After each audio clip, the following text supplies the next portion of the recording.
اپنی صحیح کے اندر جس روایت کو بیان کرتے ہیں. لیکن آئیے سنیے سید مودودی اسی ارکان اسلام کے بارے میں کیا فرماتے ہیں. کہتے ہیں دراصل یہ ہمارے ہاتھ میں خطبات ہے, خطبات کا صفحہ 79 ہے. کہتے ہیں دراصل صوم و صلاۃ, حج و زکوٰۃ, ذکر و تسبیح انسان کو اس بڑی ٹریننگ کے لیے, اس بڑی عبادت کے لیے صرف ٹریننگ کورس کے طور پہ دیا گیا ہے. یہ اصل کام نہیں. صوم و صلاۃ, حج و زکوٰۃ, آپ سمجھتے ہیں ہاتھ باندھ کر قبلہ رو کھڑے ہونا, گھٹنوں پہ ہاتھ رکھنا, جھکنا, زمین پہ ہاتھ ٹیک کر سجدہ کرنا, چند الفاظ زبان سے نکالنا, رمضان کی پہلی تاریخ سے شوال کا چاند نکلنے تک روزہ رکھنا, مکہ مکرمہ میں جا کے طواف کرنا, ان چیزوں کا نام اسلام ہے؟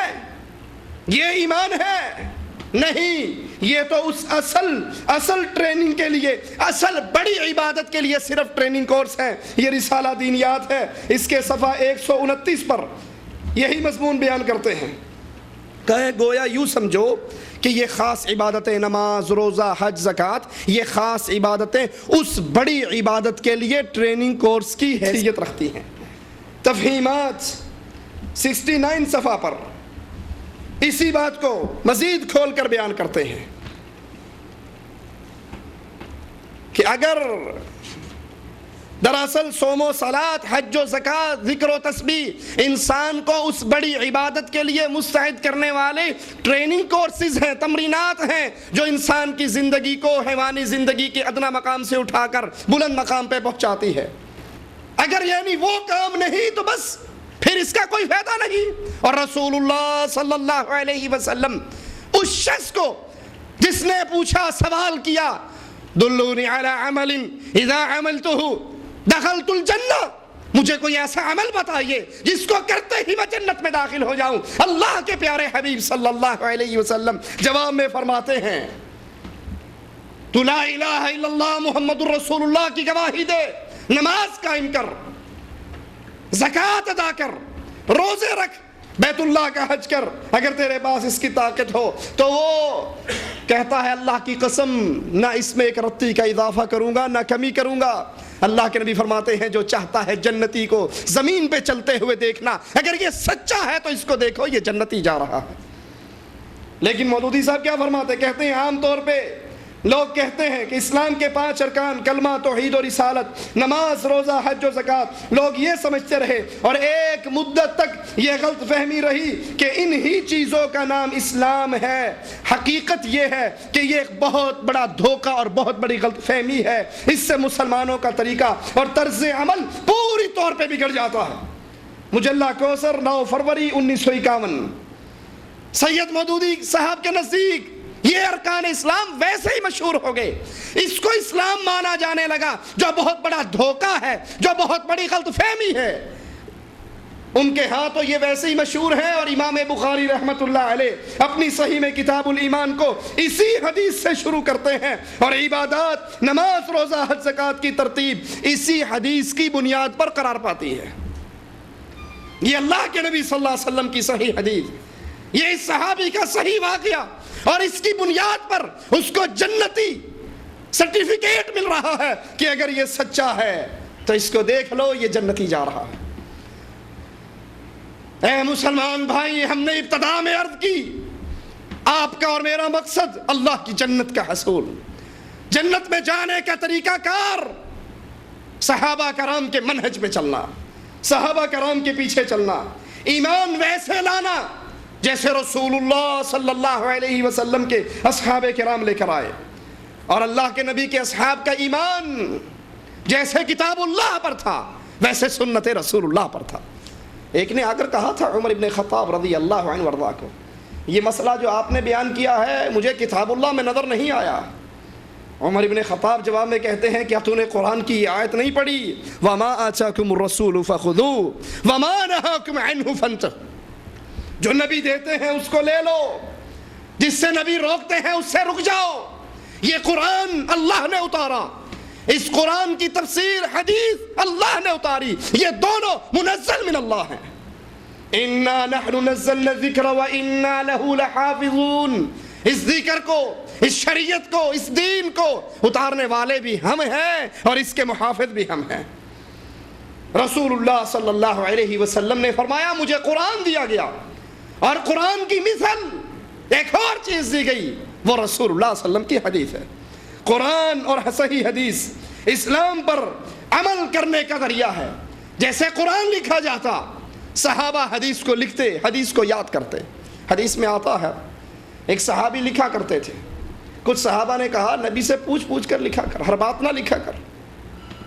اگلے دن اس نے لکھنا چھوڑ دیا۔ رسول اللہ صلی اللہ علیہ وسلم سے دیکھتے ہیں اور پوچھتے ہیں تو لکھتا کیوں نہیں؟ وہ کہتے ہیں یا رسول اللہ صلی اللہ علیہ وسلم میرے کچھ صحابہ نے مجھے یہ کہا، فرمایا اللہ کی قسم لکھ، اس زبان سے جو نکلے گا حق نکلے گا۔ یہ قرآن بھی اللہ کی طرف سے اتارا ہوا، فرق کیا ہے؟ الفاظ بھی اللہ کے، مفہوم بھی اللہ، کیونکہ اس کی تلاوت کی جانی تھی، یہ کلام ہے اللہ کا، اور حدیث رسول مفہوم و مطالب تو اللہ کی طرف سے، الفاظ محمد الرسول اللہ صلی اللہ علیہ وسلم کے۔ لیکن سید مودودی صاحب اس کے بارے میں کیا فرماتے ہیں؟ احادیث کے بارے میں ذرا سنیے، یہ ہمارے ہاتھ کے اندر کہتے ہیں کہ احادیث چند انسانوں سے انسانوں تک پہنچی ہیں۔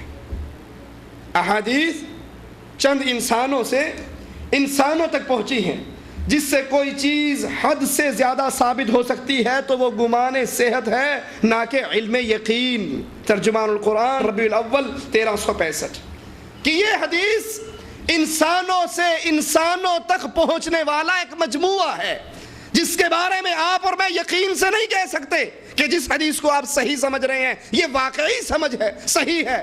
ظن تو ہو سکتا ہے، گمان تو ہو سکتا ہے کہ یہ صحیح ہوگی، علم یقین ہمیں حاصل نہیں۔ تو کیا کتاب اللہ نے چھپی ہوئی کتاب اتاری تھی؟ کیا قرآن اوپر سے اکٹھا ایک جلد کے اندر اترا تھا؟ یہ قرآن بھی اللہ نے اتارا، جس کو انسان ہی لکھتے رہے، جو انسانوں کی زبانوں پر ہی چلتا رہا۔ اس لکھے ہوئے کتابوں کے، قرآن کی آیات کے تھیلے کو لے کر صحابہ نہیں گھومتے تھے، یاد کرتے، آیات کو یاد کرتے اور پھر مختلف علاقوں میں تبلیغ کے لیے نکل جاتے۔ منکرین حدیث کے لیے خام مال بڑے شاندار طریقے میں سید مودودی فراہم کرتے ہیں کہ یہ حدیثیں انسانوں سے انسانوں تک پہنچنے والا ایک ذخیرہ ہے، جس سے صرف ظن کی کیفیت تو حاصل ہوتی ہے، یقین کی کیفیت حاصل نہیں ہو سکتی۔ اگر اسی کو بنیاد بنا لیں تو پھر پوری شریعت ہمارے سامنے کھیل بن۔ جس حدیث کو کہو یہ صحیح ہے، کہیں گے گمان ہی ہے، صحیح ہے، انہیں کیا پتا صحیح ہے یا نہیں۔ پھر تو ہر حدیث کو انکار کرنے کا، ہر حدیث کو رد کرنے کا ایک بہت بڑا چور دروازہ کھل جائے گا۔ ترجمان القرآن کے بارے میں ایک اور مقام پہ کہتے ہیں کوئی شریف آدمی یہ نہیں کہہ سکتا، کوئی شریف آدمی یہ نہیں کہہ سکتا کہ حدیث کا جو مجموعہ ہم تک پہنچا وہ قطعی طور پر صحیح ہے۔ مثلا بخاری، جس کے بارے میں اصح الکتب بعد کتاب اللہ کہا جاتا ہے، حدیث میں کوئی بڑے سے بڑا غلو کرنے والا بھی یہ نہیں کہہ سکتا کہ اس میں جو 6-7 ہزار احادیث درج ہیں وہ ساری کی ساری صحیح ہیں۔ کوئی شریف آدمی یہ نہیں کہہ سکتا۔ یعنی جتنے محدثین نے اس کو یہ لقب دیا ہے نعوذ باللہ ثم نعوذ باللہ، اس میں کوئی بھی شریف بندہ نہیں تھا۔ اللہ کے نبی کی حدیثیں جمع کرنے والے محدثین کرام، جس نے یہ فتویٰ دیا ہے، جس نے اس بات کو تسلیم کیا ہے کہ بخاری قرآن کے بعد صحیح ترین کتاب ہے، پھر سید مودودی صاحب کے اس فتوے کی نظر میں شرافت تو ان میں سے کسی کے اندر موجود نہیں تھی۔ یہ دروازے ہیں جو حدیث کے انکار کرنے والوں کے لیے چور راستے کھولے جا رہے ہیں۔ اسی طرح ایک اور مقام پر یہ تقریر آپ نے 15 مئی 1955 کو برکت علی ہال میں کی۔ ایک اور مقام پہ اسی طرح کا جملہ کہتے ہیں۔ اب محدثین کی آراء اگر آپ پڑھنا چاہیں صحیح بخاری کے بارے میں تو ایک لمبا وقت چاہیے۔ کس نے اس صحیح کتاب کو قرآن کے بعد سب سے صحیح کتاب قرار دی؟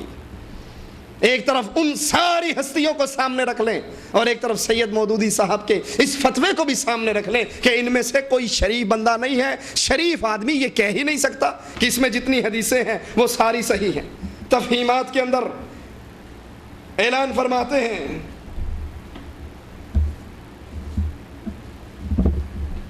کہ یہ جو احادیث ہم تک پہنچی ہیں یہ زیادہ سے زیادہ انسانوں سے انسانوں تک پہنچنے والا ایک علم ہے.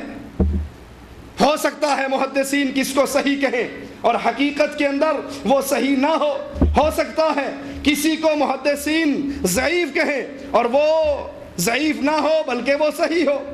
یہ ان کی کتاب ہمارے ہاتھ میں ہے تفہیمات حصہ اول اور صفحہ اس کا 356 ہے. 356 پر کہتے ہیں محدثین رحمہ اللہ کی خدمات اوتھینٹک ہیں، بالکل ٹھیک ہیں، اور یہ بھی کہ انہوں نے حدیث کے لیے جو مواد فراہم کیا وہ اخبار و آثار کی تحقیق میں بہت کارآمد ہے. کلام اس میں نہیں، کلام تو صرف اس میں ہے کہ کلیتاً ان پر اعتماد کرنا کہاں تک درست ہے. وہ بہرحال تھے تو انسان. یہ بہت بڑی چوٹ ہے حدیث کے اوپر کہ کیسے ہم ساری باتوں کو سچا مان لیں. حدیثوں کو لکھنے والے بالآخر تھے تو انسان.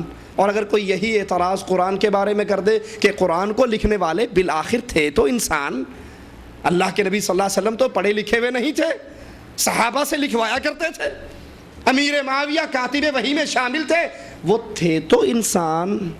کیا خیال ہے پھر قرآن کے بارے میں کیا کہیں گے؟ کہنے والوں نے تو پہلے سے کہہ رکھا ہے کہ یہ قرآن تو بدل دیا ابو بکر عمر عثمان نے. اصل قرآن میں 17,000 آیات ہیں. سورہ کافی کے اندر یہ روایت موجود ہے اور آیات نقل کرتے ہیں وہ قرآن کا انکار کرنے والے. یا ایھا الرسول بلغ ما انزل الیک، کہتے ہیں یہ آیت یوں نہیں، یہ اصل میں آیت تھی یا ایھا الرسول بلغ ما انزل الیک فی ولایت علی. وہ تو کہتے ہیں کہ قرآن کو بدل دیا.